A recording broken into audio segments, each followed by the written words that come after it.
તમે જો આઝાદી 78 વર્ષની ગયા, આઝાદીના 78 વર્ષ થઈ ગયા, વિકાસની મોટી મોટી વાતો થાય છે, અહીંયા વિકાસની યાત્રાઓ નીકળે છે।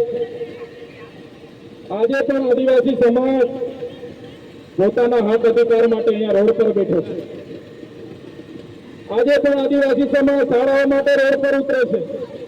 આજે પણ આદિવાસી સમાજ શિક્ષકો માટે રોડ પર ઉતરે છે। આજે પણ મારા યુવાનો ભણી ગણીને નોકરી માટે રોડ પર ઉતરે છે। જ્યારે દેશને વિકાસની જરૂર છે, આ વિસ્તારોમાં મોટા મોટા Narmada dam, Ukai dam, Kadana dam એવા ડેમો બનાવવામાં આવ્યા। જ્યારે સરકારને આ વિસ્તારમાં લાકડું લઈ જવાનું હતું, રેલવે કરવામાં આવી, રોડ કરવામાં આવ્યા, નેશનલ હાઈવે બનાવવામાં આવ્યા, કોરિડોર બનાવવામાં આવ્યા, ત્યારે પણ આદિવાસીઓએ યોગદાન આપ્યું।